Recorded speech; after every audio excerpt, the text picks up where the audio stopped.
बच्चों, let's read the question. So the question says, thyroid is A, a bone in thorax, B, a waste material produced in intestine, C, an endocrine gland located at the base of neck, और D, an endocrine located near the kidney.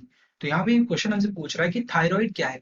क्या ये एक bone इन thorax है, या फिर ये waste material है जो कि इंटेस्टाइन में प्रोड्यूस होता है, या तो फिर ये एक एंडोक्राइन ग्लैंड है जो कि बेस ऑफ द नेक पे प्रेजेंट होता है, या फिर ये एक ऐसा एंडोक्राइन ग्लैंड है जो कि किडनीज के पास प्रेजेंट होता है। तो यहाँ पे जो हम लोग बात करेंगे वो एंडोक्राइन ग्लैंड की बात करेंगे, जिसमें कि हम लोग थायराइड ग्लैंड की बात करेंगे। सो हमारा जो की कॉन्सेप्ट यहाँ पे होगा, that will B thyroid gland.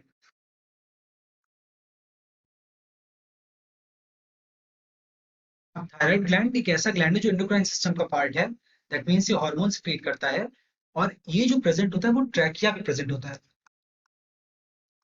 और ट्रैकिया की दोनों साइड पे प्रेजेंट होता है। दोनों साइड पे इस तरह से प्रेजेंट होता है कि ये ग्लैंडुलर हार्मोन है, और ट्रैकिया को ये कवर किए रहता है, इसलिए हमको दोनों साइड दिखता है ये। साथ ही ये जो लिंक होता है अपने दोनों फ्लैप को जिस तरह से होल्ड करता है अराउंड द ट्रैकिया, वो करता है एक isthmus नाम के पार्ट की वजह से। सो ये ट्रैकिया पे प्रेजेंट होता है दोनों साइड पे। तो यहाँ पे हमारा मोस्ट अप्रोप्रिएट आंसर जो होगा वो होगा option C, an endocrine gland located at the base of neck, क्योंकि बेस ऑफ नेक पे हमारा ट्रैकिया आ जाता है। अभी जो थायराइड है ये दो हार्मोन सेक्रेट करता है, T3 and T4 respectively. T3 hormone जो है और T4 हार्मोन जो है, ये काफी ज्यादा इंपॉर्टेंट हमारी बॉडी के लिए होते हैं। T3 को हम लोग बोलते हैं ट्राई आइडोथायरोनिन,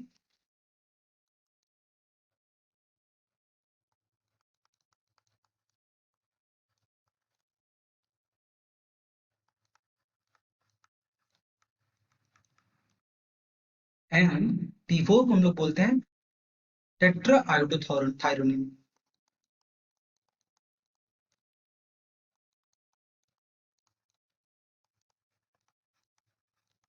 और इसी टेट्रा आयोडोथायरोनिन को हम लोग एक और नाम से बोलते हैं, which is very popular, called thyroxine.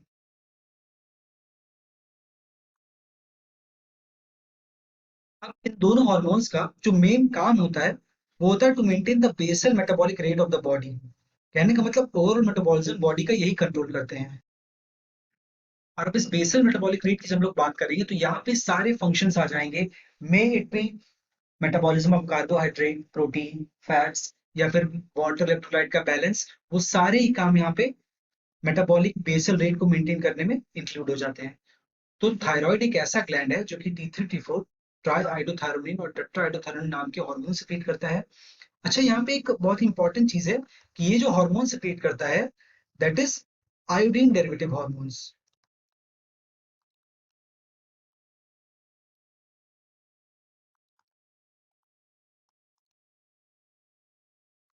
ये एक स्पेशल चीज है, और इसीलिए जब हमारी बॉडी में आयोडीन की कमी हो जाती है तो हमें डिजीज होती है गॉइटर। और गॉइटर भी दो तरह का होता है, एक्स ऑप्थेल्मस गॉइटर, या फिर हाइपोथायरॉइडिज्म। ठीक है, और इसमें मेनली क्या होता है, इनलार्जमेंट ऑफ गॉइटर या थायराइड ग्लैंड को बहुत बड़ा हो जाता है। तो आपने देखा होगा कि बहुत सारे बूढ़े लोगों के गॉइटर गले में बहुत बड़ा सा विजिबल होता है वो। So that's happens in goitre, और ये होता है due to lack of iodine, and it also affects every metabolic rate in the body to a very large extent. So this is a very important gland, and it is situated at the base of neck.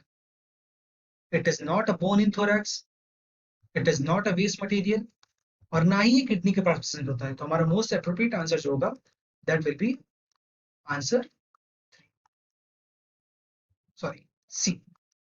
Hope you understood well, all the best.